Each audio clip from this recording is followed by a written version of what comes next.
എനിക്ക് വളരെ വ്യക്തിപരമായിട്ട് ഞാൻ ഗുരുവിനെ കുറിച്ച് കൂടുതൽ അറിഞ്ഞിരുന്നില്ല. പക്ഷെ ഗുരുവിന്റെ കൃതികൾ വായിക്കാനുള്ള സാഹചര്യം ഉണ്ടായപ്പോൾ ഈ സനാതനധർമ്മം ഇന്ന് വിളങ്ങി നിൽക്കുന്നത്, കാരണം ഭഗവാൻ ഭഗവത്ഗീതയെ പറഞ്ഞിട്ടുണ്ട്, യഥാ യഥാ ഹി ധർമ്മസ്യ ഗ്ലാനിർഭവതി ഭാരത അത്യുത്ഥാനം അധർമ്മസ്യ തദാത്മാനം സുജാമ്യഹം. എപ്പോഴൊക്കെ ധർമ്മത്തിന് ച്യുതി സംഭവിക്കുമോ അപ്പോഴൊക്കെ ഭഗവാൻ അവതരിക്കുമെന്ന്. ആ കാലഘട്ടത്തിൽ ഗുരു ജീവിച്ചിരുന്നില്ലായിരുന്നെങ്കിൽ ഈ സനാതനധർമ്മം ഏത് അവസ്ഥയിലെത്തിയാൽ, ഹിന്ദു ധർമ്മം ഏത് അവസ്ഥയിലെത്തിയായിരുന്നെന്ന് നിർവചിക്കാൻ പോലും ആലോചിക്കാൻ പോലും സാധിക്കത്തില്ല.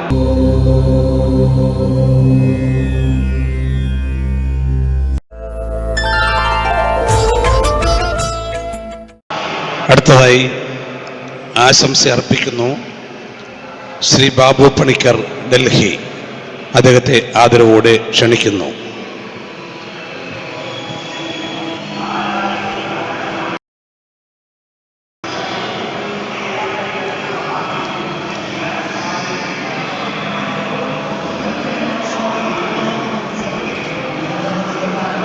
ആദരണീയനായ ബഹുമാന്യനായ മുഖ്യ അതിഥി, നമ്മുടെ എല്ലാം പ്രിയങ്കരനായ west Bengal governor Shri CB ആനന്ദ ബോസ് സാർ, നമുക്കെല്ലാം ഗുരുതുല്യനായ മാർഗദർശിയായ, നമ്മളെല്ലാം ആത്മീയതയിലേക്ക് നയിക്കുന്ന, സനാതന മാർഗത്തിൽ ഉന്നതിയിലേക്ക് നയിക്കുന്ന ആദരണീയനായ ഗുരു, ഇന്നത്തെ യോഗത്തിൻ്റെ അധ്യക്ഷൻ സ്വാമി സച്ചിദാനന്ദ സ്വാമികൾ, യോഗത്തിൻ്റെ ശ്രീനാരായണ ധർമ്മസംഘം ട്രസ്റ്റിൻ്റെ ആദരണീയനായ സെക്രട്ടറി ശ്രീ ശാരദാനന്ദ സ്വാമികൾ, ബഹുമാന്യനായ വിശാലാനന്ദ സ്വാമികൾ, ആദരണീയനായ മുൻ DGP Shri TP Senkumar sir,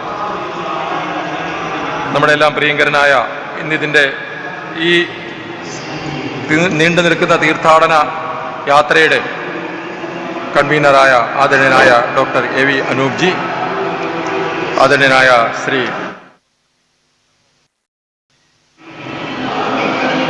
മറ്റ് വേദിയിലും സദസ്സിലിരിക്കുന്ന ബഹുമാന്യ വ്യക്തികളെ, നിങ്ങൾക്കെല്ലാം ഗുരുവിൻ്റെ നാമത്തിൽ ആശംസ അർപ്പിച്ചുകൊണ്ട് ഞാൻ 2 വാക്ക് സംസാരിക്കാൻ തുടങ്ങാം.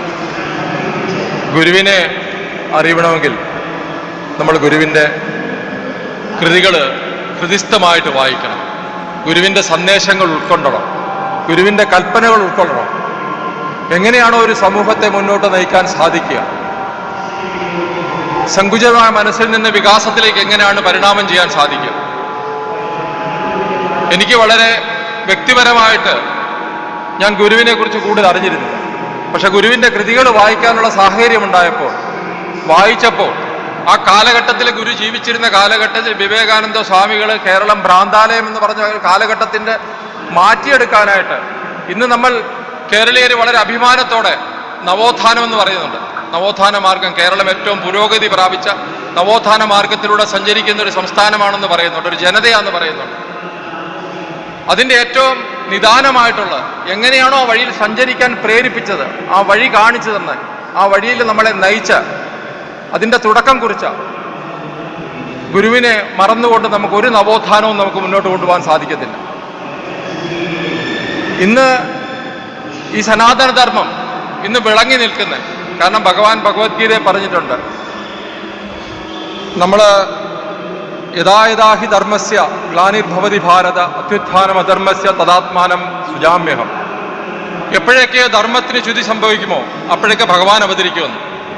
ജാതി മത സമ്പ്രദായം കൊണ്ട്, ജാതി കൊണ്ട് സനാതനധർമ്മം അതിൻ്റെ നാശത്തിലേക്ക് പോകുന്ന ഒരു സമയത്താണ് ഗുരു അതിൽ ഇടപെടുകയും അത് തുടച്ചു നീക്കാനും ഒരവതാരം കണക്ക് ഇടപെടുകയും അത് തുടച്ചു നീക്കാനും ശ്രമിച്ചത്. ആ കാലഘട്ടത്തിൽ ഗുരു ജീവിച്ചിരുന്നില്ലായിരുന്നെങ്കിൽ ഈ സനാതനധർമ്മം ഏത് അവസ്ഥയിലെത്തിയാൽ, ഹിന്ദു ധർമ്മം ഏത് അവസ്ഥയിലെത്തിയായിരുന്നെന്ന് നിർവചിക്കാൻ പോലും ആലോചിക്കാൻ പോലും സാധിക്കത്തില്ല. ആ ഒഴുക്കിനെ തടഞ്ഞു നിർത്തിയത് അദ്ദേഹമാണ്. തീർത്ഥാടനം കൊണ്ട് നമ്മൾ എന്തുവാണ് ഉദ്ദേശിക്കുന്നത്? തീർത്ഥാടനം കൊണ്ട് ഇവിടെ സംസാരിക്കാൻ പറഞ്ഞ സംഘടനയെക്കുറിച്ചാണ്. ഡൽഹിയെ സംബന്ധിച്ചിടത്തോളം ഒരു 150 സംഘടനകളുണ്ട്. ഞാൻ പറയാറുണ്ട്, മല കയറുന്നത് ഒരു ആത്മീയ അനുഭവമാണ്. നമ്മൾ വിവിധ ദിശകളിൽ നിന്ന് കയറും, പക്ഷേ നമ്മൾ കയറും തോറും നമ്മൾ അടുത്തുകൊണ്ടിരിക്കുകയാണ്. പക്ഷേ ലക്ഷ്യത്തിലെത്തുമ്പോൾ നമ്മളെല്ലാം ഒന്നായി ചേരും. തീർത്ഥാടന ലക്ഷ്യം വിവിധ വഴികളിൽ കൂടെ സഞ്ചരിച്ച് ഈ ശിവഗിരി എത്തുമ്പോഴത്തേക്ക്, ഈ വർക്കല ശിവഗിരി സന്നിധാനത്ത് എത്തുമ്പോൾ നമ്മളെല്ലാം ഒന്നായി ചേരുകയാണ്. ഒരേ മനസ്സോടെ, ഒരേ ചിന്തയോടെ, ഒരേ ലക്ഷ്യത്തോടെ, ഒരേ ആശയത്തോടെ നമുക്ക് ഒന്നായി ചേരാൻ സാധിക്കുന്നുണ്ട്.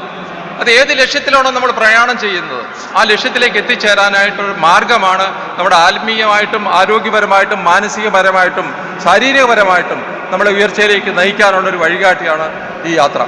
മാതൃഭൂമിയിൽ 2 ദിവസം മുമ്പ് സ്വാമിജി ഒരു ലേഖനം എഴുതിയിട്ടുണ്ട് തീർത്ഥയാത്രയെപ്പറ്റി 8 ലക്ഷ്യങ്ങളെക്കുറിച്ച്.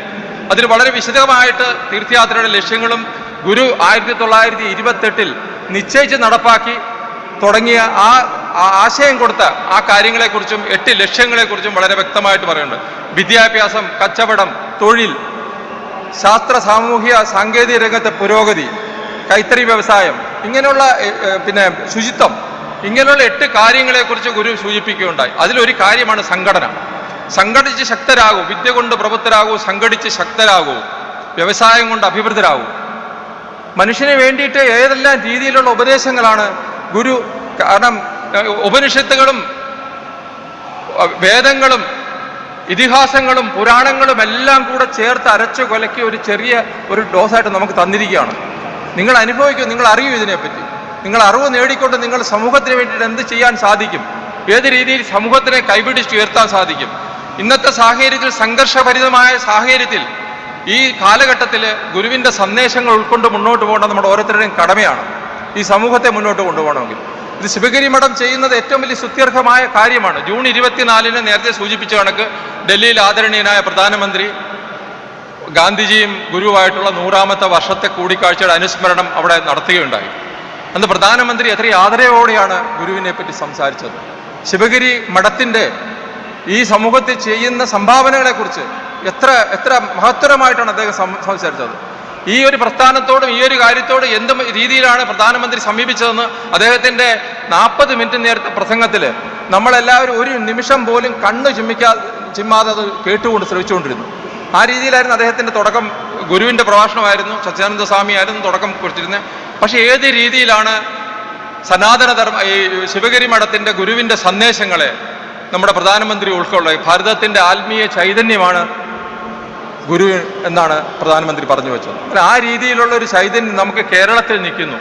കേരളത്തിൽ നിന്ന് തുടങ്ങി, കാലടിയിൽ നിന്നാണ് ജഗദ്ഗുരു ശങ്കരാചാര്യർ തുടങ്ങി. പക്ഷേ അതിൻ്റെ 2ാമത്തെ അവതാരമായിട്ടാണ് ശ്രീനാരായണ ഗുരുദേവൻ വന്നിരിക്കുന്നത്. ഒരു സമൂഹത്തിൻ്റെ മാത്രമല്ല, അല്ല ഒരു സമുദായത്തിൻ്റെ മാത്രമല്ല ഗുരു കേരളീയരുടെ മാത്രമല്ല, രാജ്യത്തിൻ്റെ മാത്രമല്ല, ലോകത്തിൻ്റെ തന്നെ പരമഗുരുവാണ്. ആ ഗുരുവിൻ്റെ ആദർശങ്ങളും ഗുരുവിൻ്റെ സന്ദേശങ്ങളും കൽപ്പനകളും ഉൾക്കൊണ്ട് സംഘടിക്കാനും ശക്തരാകാനും മുന്നോട്ട് നീങ്ങാനും നമുക്ക് കഴിയുമാറാട്ടെ. ഈ തീർത്ഥാടനത്തിൻ്റെ ലക്ഷ്യം തന്നെ, ആ 8 ലക്ഷ്യങ്ങളും പൂർത്തീകരിക്കാനായിട്ടുള്ള സമഫലം ഈ സമ്മേളനത്തിനുണ്ടാകട്ടെ, ഈ യാത്രയിലുണ്ടാകട്ടെ.